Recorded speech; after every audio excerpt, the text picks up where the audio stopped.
समाजवादी भी थे, डीएमके भी थी, कई सारे लोग ऐसे हैं जो आज बैठे हैं वहां पर और वो लोकतंत्र के सवाल उठा रहे हैं।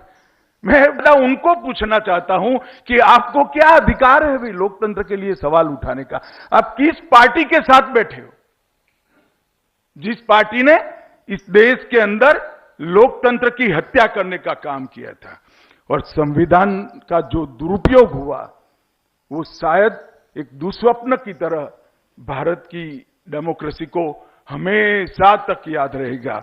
इमरजेंसी के दरमियान श्रीमती गांधी ने संविधान में इतने बदलाव किए कि इसको मिनी संविधान बताया गया। प्रियम्बल बदल दिया, आर्टिकल 14 बदल दिया गया, 7th शेड्यूल बदल गया, 40 अलग अलग क्लॉज बदल दिए गए, नए अनुच्छेद डाले गए, नए खंड डाले गए और 42वां संविधान संशोधन इसने तो इंतहाई कर दी, बेसिक स्ट्रक्चर को भी बदल दिया और न्यायपालिका क्षुब्ध हो गई क्योंकि न्यायपालिका में न्याय देने वाले पहले ही अपने अनुकूल बनाकर रखे हुए थे और संशोधन के 59वें खंड ने अंततोगत्वा सुप्रीम कोर्ट की शक्तियों को भी छीन लेने का काम किया, लोकतांत्रिक अधिकारों को खत्म कर दिया और एजेंसीज का जो दुरुपयोग हुआ वो भारतीय समाज, ये देश, इस देश की जनता कभी नहीं भुला सकती है।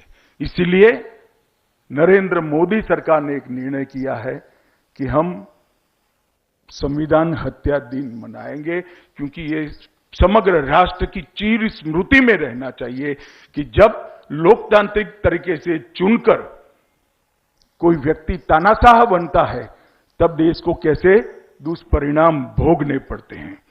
मित्रों, आपातकाल के दौरान जो संविधान संशोधन हुए, 38वां संशोधन, अनुच्छेद 130 और 213 के द्वारा राष्ट्रपति और राज्यपाल के अधिकार बढ़ाए गए, 352(5) आपातकाल की उद्घोषणा को न्यायिक मीमांसा के परे कर दिया गया, 39वां संशोधन 329 अनुच्छेद ए प्रधानमंत्री को न्यायिक मीमांसा के बाहर निकाल दिया गया।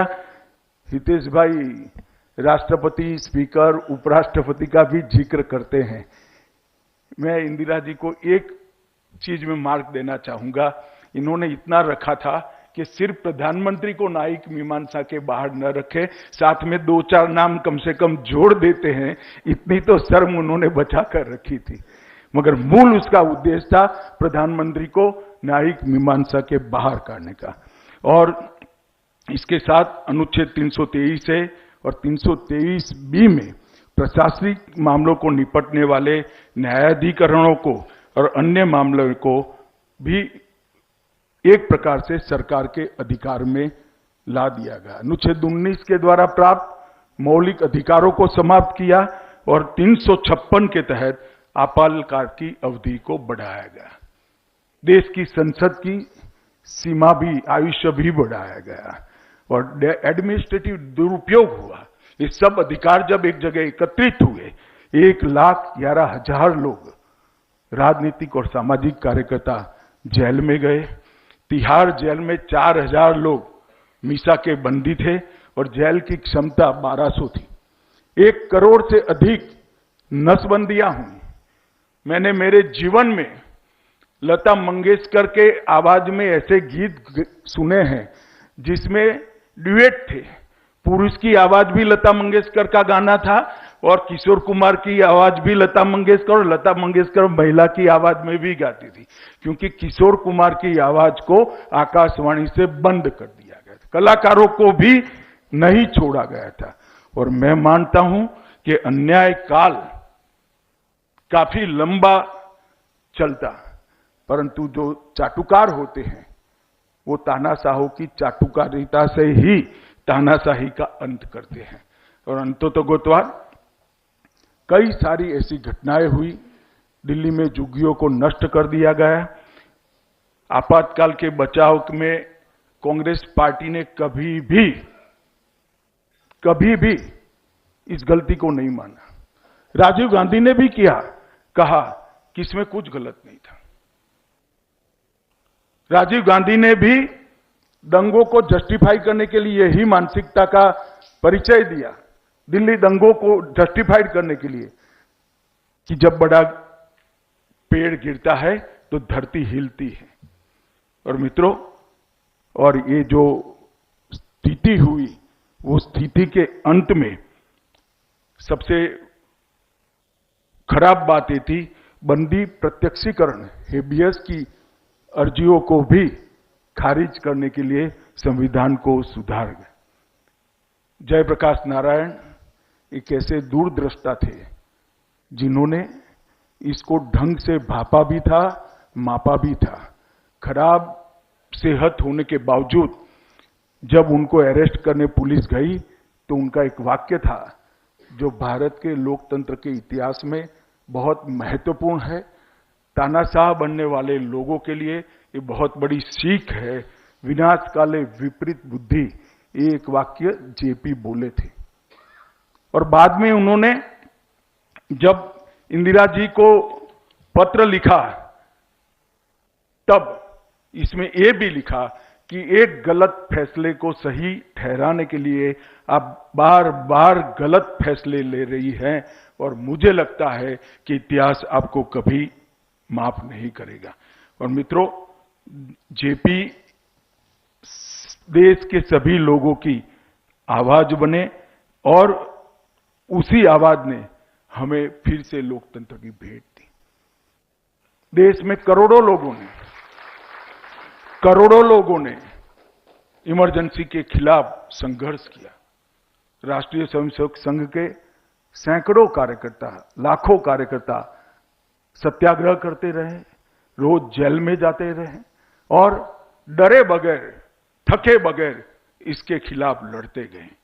भारतीय जनता पार्टी के कई नेता, संस्था कांग्रेस के कई नेता, कई सर्वोदयी नेता, जयप्रकाश नारायण जैसे विनोबा भावे के अनुयायी, गांधी के अनुयायी, हर प्रकार के लोगों ने इसके खिलाफ संघर्ष किया और जनता भी मूक होकर इनके साथ खड़ी रही। जब अभिव्यक्ति करने का समय आया, तब उस दिन को मैं कभी नहीं भूल सकता। हम सब हमारे गांव से एक ट्रक लेकर टाइम्स ऑफ इंडिया की बिल्डिंग के सामने खड़े थे, जहां पर परिणामों को लिखा जाता था। उस वक्त इस तरह की व्यवस्था नहीं थी, परिणामों को टाइम्स ऑफ इंडिया लिखता था। और जब वहां आया कि इंदिरा गांधी स्वयं चुनाव हार गई है, बड़े सवेरा होगा, लगभग 3-4 बजे होंगे, और आया कि इंदिरा गांधी और संजय गांधी दोनों चुनाव हार गए हैं, मैंने जनता के चेहरे पर और वहां खड़े हजारों लोगों में जो उत्साह का दृश्य दिखा है, मैं कभी नहीं भूल सकता। और आज ये सबक है तानाशाही की मानसिकता को अपनी सत्ता का माध्यम बनाने वाले। आज आप हमारी लोकतांत्रिक पार्टियों के उद्भव और उनकी गति का, उनके यश और अपयश का इतिहास देखिए। इमरजेंसी के बाद ही देश के मुख्य धारा की पार्टी कांग्रेस समाप्त होती गई। उत्तर प्रदेश में एक भी सीट नहीं आई, राजस्थान में शायद एकाध थी, मध्य प्रदेश में एक भी सीट नहीं थी, बिहार में एक भी सीट नहीं थी। कांग्रेस एक प्रकार से देश की मुख्य पार्टी की जगह एक धीरे धीरे क्षीण होती हुई पार्टी बनी। जब जनता पार्टी की सरकार चुनी, फिर एक बार मैंडेट मिला, मगर कांग्रेस का वो दबदबा जो आजादी की पुण्याई से बना हुआ था, वो कांग्रेस वो दबदबा हमेशा के लिए गंवा बैठी और आज भी उनके पास वो स्थिति पुनः प्राप्त नहीं हुई। ये सीख है देश की सभी राजनीतिक दलों के लिए कि अलग अलग विचारधाराओं का अस्तित्व ही लोकतंत्र का आधार है। विचारधारा कोई भी हो, रास्ता कोई भी हो, अंततोगत्वा गंतव्य स्थान देश को महान बनाने का होना चाहिए। इस प्रकार के देश की रचना कभी नहीं हो सकती जो एक ही विचारधारा के आधार पर चलेंगे, एक ही नेता के नेतृत्व में चलेंगे और मैं ही सही हूं और किसी को मत देने का भी अधिकार नहीं है, मत व्यक्त करने का भी अधिकार नहीं है, ये मानसिकता हमारे संविधान की मूल भावना से मेल नहीं खाती। और मित्रों, मैं बहुत ध्यानपूर्वक संविधान सभा की चर्चाओं को पढ़ा है और आज से नहीं, राजनीति में आने से पहले पढ़ा है। और मेरी दृढ़ मान्यता, मैं फिर से एक बार रिपीट करना चाहता हूं कि संविधान ने लोकतंत्र की भावनाओं को प्रखर किया है, उसकी अभिव्यक्ति की है और उसको कानूनी रूप से प्रस्थापित किया है। पर संविधान ने लोकतंत्र की भावना को हमारे जनमानस में पढ़कर उसको कानून की भाषा में अभिव्यक्त करने का काम किया है। भारत की जनता मूल से ही लोकतांत्रिक विचारों की है।